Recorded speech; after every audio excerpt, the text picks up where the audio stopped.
सो ऐसे हम लोग अगर अपने आहार को सीमित रखें, रेगुलरली योग करें, व्यायाम करें और पंचकर्म करते रहें और औषधियों का सेवन करते रहें तो सोरियासिस बहुत हद तक अच्छे से वापस रिवर्स हो जाता है, कंट्रोल में रह जाता है और काफ़ी सालों तक उसको हम अच्छे से मेंटेन कर सकते हैं। सोरियासिस की चिकित्सा मुख्यतः 2 भागों में बांटनी चाहिए। एक है शारीरिक चिकित्सा और दूसरी है मानसिक चिकित्सा। पहले हम बात करते हैं मानसिक चिकित्सा के बारे में, मतलब हम लोग स्ट्रेस मैनेज कैसे करें या फिर तनाव का नियोजन कैसे करें। एक बहुत सिंपल तरीका बताता हूँ इसका, वो ये है पेन और पेपर का एक्सरसाइज। हर रोज़ अगर हम लोग पेन और पेपर लेके या तो डायरी लेके 15 मिनट के लिए बैठ जाए बस, या तो सोते समय या फिर सुबह उठते ही, इन दोनों में से एक वक्त पर। और अगर हम लोग अपना शेड्यूल, अपने कामकाज के बारे में पूरी तरह से डिटेल में लिख दें और उसको हम लोग फॉलो करें तो बहुत ज़्यादा हद तक हमारा स्ट्रेस मैनेज हो जाता है, बहुत हद तक कंट्रोल में रह जाता है। इसको हम रेगुलरली करते रहे तो ये बहुत ज़्यादा फ़ायदेमंद होता है। शुरू शुरू में दिक्कत होती है कि हम लोग प्लान करते हैं लेकिन वो होता नहीं है, कोई बात नहीं। बाद में ऐसा होता है कि कुछ दिनों के बाद ये आदत छूट जाती है, कोई बात नहीं, वापस करो, वापस करते रहो। ऐसे करते रहने से हम लोग वापस हमें वो उस बात की आदत हो जाती है और फिर वो होने लगती है। ये मानसिक चिंता जिनका वर्कलोड की वजह से है, वर्कलोड बहुत ज़्यादा उसकी वजह से है, उनके लिए बहुत ज़्यादा फ़ायदेमंद है। इसको करेंगे तो वर्कलोड और स्ट्रेस बहुत हद तक कम हो जाता है। स्ट्रेस मैनेजमेंट का और एक इम्पॉर्टेंट तरीका ये है कि हमें रेगुलरली कुछ समय के लिए, कम से कम 5 मिनट, 10 मिनट, 15 मिनट, जिनको जितना हो सकता है उतना समय के लिए रोज़ ध्यान लगाना चाहिए।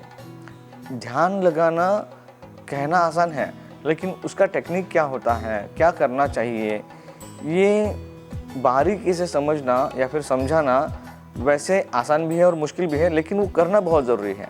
मतलब मैं अगर ये सिर्फ कह दूँ कि आप रोज़ ध्यान करा करिए और उसका टेक्निक ही ना बताऊँ तो उसका कोई मतलब नहीं है।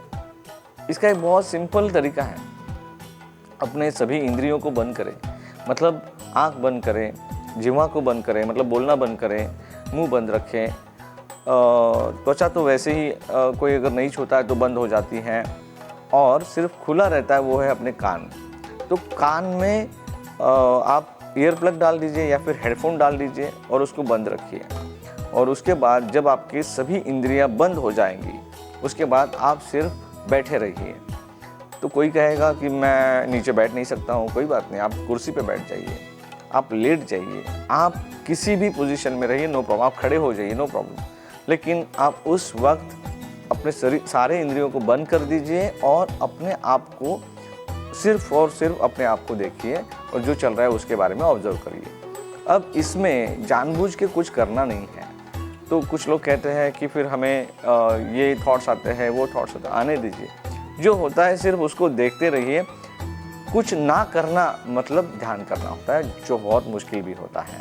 अब शारीरिक चिकित्सा के बारे में जब हम बात करते हैं तो आयुर्वेद में हमेशा 4 चीज़ों की बातें करते हैं: पंचकर्म, आहार, लाइफस्टाइल, योग और व्यायाम और औषधि। पहली बात है पंचकर्म। इसमें बहुत स्पेसिफिक चीज़ें करनी पड़ती हैं। मतलब पहले तो एक अभ्यंग, स्वेदन और अच्छे से स्नेहन कराकर सोरियासिस के पेशेंट्स में रक्तमोक्षण करना पड़ता है। रक्तमोक्षण के अलग अलग तरीके हैं, जोक लगाया जाता है, सिराभेद किया जाता है। जो भी सही तरीका है, जो वैद्य समझते हैं, उस हिसाब से रक्तमोक्षण करना बहुत ज़रूरी होता है। अगर रुग्ण रक्तमोक्षण के लिए सूटेबल नहीं है तो नहीं करना चाहिए, रुकना चाहिए, सिर्फ दवाई लेते रहना चाहिए और उसके बाद जब सूटेबल हो जाए तब रक्तमोक्षण करना चाहिए। उसके बाद वमन और विरेचन, ये 2 इम्पॉर्टेंट पंचकर्म होते हैं सोरियासिस में। अगेन सूटेबिलिटी, सीज़न कैसा है, ये सब देख के उसको प्लान करना चाहिए। इसके बाद फिर रसायन का सेवन। रसायन मतलब रेजुविनेटिंग मेडिसिन्स, जिसमें क्षमता है कि आपके लाइफ की लॉन्गेविटी को बढ़ाए, आपके शरीर की कोशिकाओं को हेल्दी रखें और उसको मेंटेन करें। ऐसी औषधियों का सेवन करें। उसके बाद सोरियासिस और त्वचा विकारों में कही गई अनेक औषधि है जो उसको मेंटेन करती है और उसको कम कर जाती है। तो ऐसी भी औषधियों का सेवन करना ये दूसरा भाग है। शरीर शुद्धि करने के बाद, औषधियों का सेवन करने के बाद, रसायन का सेवन करने के बाद व्यायाम और योग करना बहुत ज़्यादा ज़रूरी हो जाता है दोनों चीज़ों के लिए, क्योंकि योग, आसन, प्राणायाम और ध्यान ये चीज़ें साइकोसोमैटिक डिसीज़ को ट्रीट कर जाती हैं। मतलब वो मन के ऊपर भी उतना ही काम करते हैं जितना शरीर के ऊपर काम करती हैं। इसके बाद जो मैंने अनेक कारण बताए सोरियासिस के, उसका परहेज़ करना, मतलब आहार का अच्छे से पथ्य करना और आहार को डिज़ाइन करना कि हमें क्या खाना चाहिए, कौन से ऋतु में क्या नहीं खाना चाहिए, उसका लिस्ट करके उसको फॉलो करना।